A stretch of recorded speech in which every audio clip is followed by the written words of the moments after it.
안녕하세요. 매일건강의 물리치료사 정무진입니다. 나이가 많고 적음을 떠나서 남성분들이라면 발기와 같은 성기능에 대해서 참 관심이 많은 편입니다. 그렇다 보니 이와 관련된 잘못된 오해나 미신들도 우후죽순 생겨나고 있는데요. 그래서 오늘은 저와 함께 남성의 성기능에 대한 오해와 미신에 대해서 한번 파헤쳐 보려고 합니다.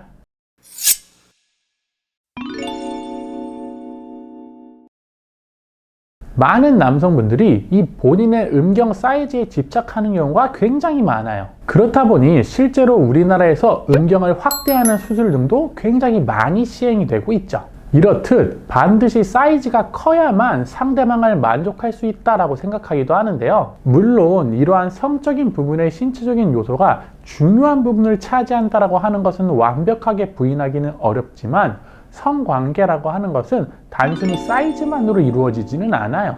실제로 한 연구에서 발표된 바에 따르면 여성의 85%는 파트너의 사이즈에 대해서 만족을 했지만 남성의 55%는 본인의 사이즈와 발기 기능에 대해서 별로 만족하지 못하는 것으로 나타났습니다. 또한 자기 자신의 사이즈를 고려하기 전에 여성의 질의 깊이 또한 고려를 해야 되는데요. 평균적으로 여성의 질의 깊이는 9.1cm로 남성의 평균적인 발기시 사이즈인 13cm보다는 다소 작은 편입니다. 남성의 사이즈가 너무 큰 경우에는 성관계 시에 여성의 외음부나 질 안쪽에 통증을 유발할 수가 있고요. 조직에 비정상적인 압박을 줄 수가 있어요. 이것은 곧 여성의 만성적인 성교통으로도 이어질 수 있기 때문에 반드시 사이즈가 성관계의 만족도와 연결된다고 보기는 어렵습니다. 미국 성건강협회에서도 사이즈가 성적인 만족을 결정하지 않는다라고 이야기하고 있기 때문에 그다지 중요하지 않은 요소일 수 있어요.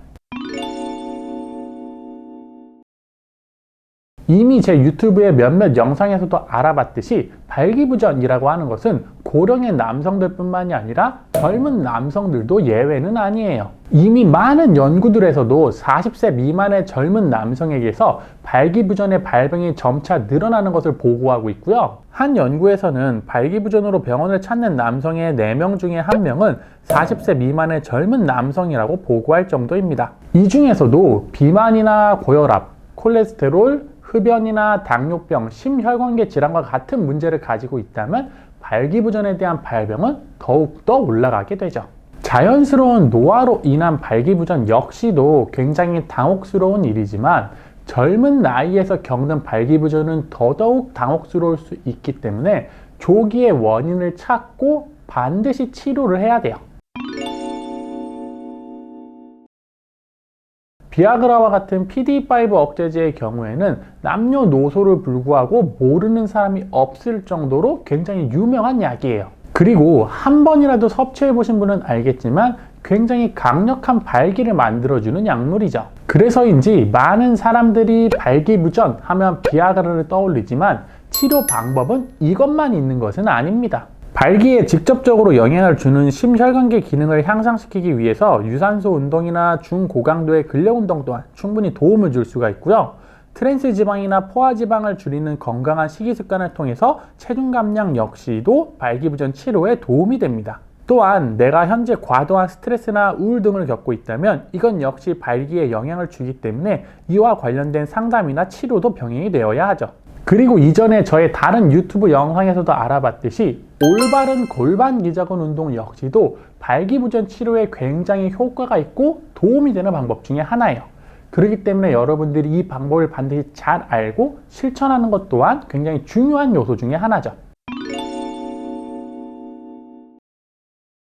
우리 시중에 남성 호르몬을 올려준다라고 하는 보충제는 굉장히 많이 있어요. 대표적으로는 아르기닌이나 아연, 마카나 흑마늘 등과 같은 것이 있는데요. 그래서 상당히 많은 남성분들이 이러한 것들을 많이 복용을 하시죠. 하지만 안타깝게도 이미 여러 연구들에서 유의미한 효과를 보고하고 있지는 않기 때문에 이러한 보충제에 의존하는 것보다는 생활습관이나 운동 등에 조금 더 투자하시는 것이 바람직한 방법이다라고 할 수 있겠네요. 남성 호르몬 보충제와 관련된 내용이 더 궁금하신 분들은 상단의 링크를 참고해 주세요.